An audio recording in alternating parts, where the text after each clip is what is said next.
الرحمن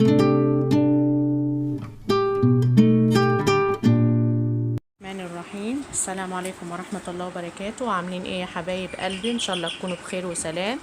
النهاردة بقى هنعمل لكم الحاجة الحلوة اللي انتوا شفتوها دي في اول الفيديو. هنا هنبدأ ان شاء الله. ده معانا دقيق، وديت خميرة، وده زيت، وده السكر، وده الخل. هنبدأ بسم الله. هنعمل اول حاجة عندنا الدقيق. اول حاجة هنعملها هنعمل الخميرة عشان ننشطها.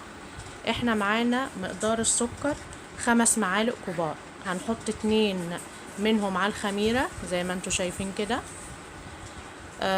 وهنحط معلقة ممسوحة من الدقيق برضو على الخميرة، كل ده عشان ننشط الخميرة. وهنحط على المقدار ده شوية مية، بس لازم المية دافية عشان الخميرة تنشط. هنضيف المية على الخميرة وهنقلب لحد الخميرة كلها ما تدوب زي ما انتوا شايفين كده موضح في الصورة. هنفضل نقلب لحد الخميرة ما تدوب خالص عشان تختمر معانا على جنب لحد احنا ما نعمل بقية الخطوات. ان شاء الله يعجبكم وينال رضاكم، واحسن ما تشتروه من بره تعملوه في البيت بأرخص سعر عن بره. ادي كده الخميرة هي اتدابت زي ما انتوا شايفين. هنبدأ بقى نركنها على جنب ونبدأ في الدقيق نحط باقي المقادير. هنسيبها شوية كده عقبال ما نعمل ده. باقي السكر هنحط 3 معالق عشان احنا حاطين المعلقتين الباقي في الخميرة، يبقى كده كل الإجمالي السكر 5 معالق كبار. ودي معلقة خمير ودي معلقة خل كبيرة هنحطها برضو على الدقيق. وهنا عندنا 3 معالق زيت، هنحط 2 بس دلوقتي. والمعلقة الأخيرة اللي هي التالتة هقول لكم هنحطها امتى بإذن الله. ادينا ماشيين مع بعض خطوة بخطوة. دلوقتي اهو بنقلب الدقيق واحدة واحدة. هنحط بقى مقدار الخميرة اللي احنا عملناها وركناها على جنب واستنيناها لحد ما نشطت. هنحط مقدار كوباية تانية، يبقى احنا كده حطينا كوبايتين. وهقول لكم في الاخر العجينة خدت مني قد ايه مية. كده احنا حطينا كوبايتين، ودي 3 كوباية ودي الرابعة. هنشوف لو احتاجناها هنحطها، ما احتاجناهاش يبقى خلاص على كده. بس هي تقريبا هتاخد معايا 3 كوبايات ونص، مش هتاخد 4. هيتفضل نص كوباية دي مش هنستعملها. هي العجينة هتتلم على المقدار ده، يبقى هو كيلو الدقيق بياخد 3 كوبايات ونص. ده المقدار المظبوط يا جماعة، بنفس الكوباية اللي انتوا شايفينها دي. هنبدأ بقى نقلب بايدينا عشان المعلقة كده في المرحلة دي مش هتنفع. وعايزة اقول لكم ان عجينة الكايزر عايزة عجن كتير عشان بتبقى محتاجة عرق شوية زي ما انتوا شايفين كده اهو. هفضل اقلب لحد العجينة كلها ما تتلم، وهتسيب الطبق كل العجينة كده تتلم على بعض. وبعد كده هلمها كلها واحطها على الرخامة عشان اعرف اتحكم في العجن بتاعها. هفضل اعجن لحد ما تسيب ايديا خالص. محدش يقول اللي هي كده ملزقة ويزود دقيق، لا، هو المقدار ده مظبوط المظبوط. انا عملته من سنين وبعمله كذا مرة وطلع ناجح وجميل جدا على نفس المقادير دي. امشوا بس على نفس الخطوات والمقادير وان شاء الله باذن الله تدعولي.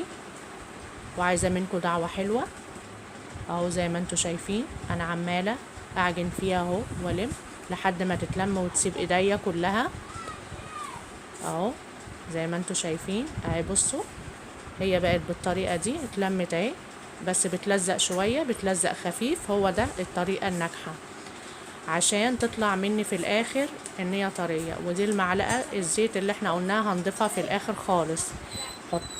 حطيناها في الاخر خالص وبنقلب اهو لحد ما تتلم اهي. ممكن تعمل مني شوية بس بعد كده هترجع تاني ملمسها ناعم وجميل. افضل وراها لحد ما تبقى زي ما انتوا شايفين كده. هلمها على بعضها ملمسها ناعم وجميل اهو زي ما انتوا شايفين اهو بالطريقة دي. سابت ايديا خالص اهو. بعد كده نحطها في الطبق نرجعها للطبق تاني عشان هنسيبها تخمر يا جماعة.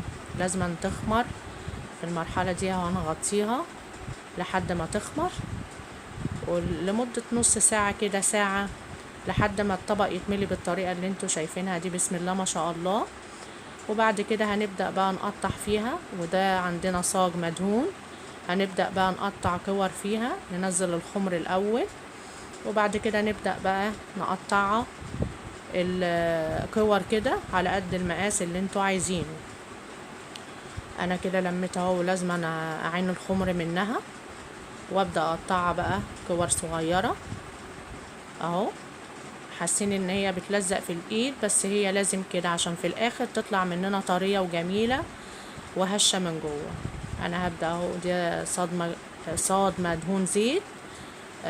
بدأت اكوره كله اهو زي ما انتوا شايفين، وبعد كده نغطيه يرتاح شوية لحد ما يختمر مرة تانية اهو كده. بعد ما اختمر هنبدأ نعمل ايه المرحلة اللي بعد كده.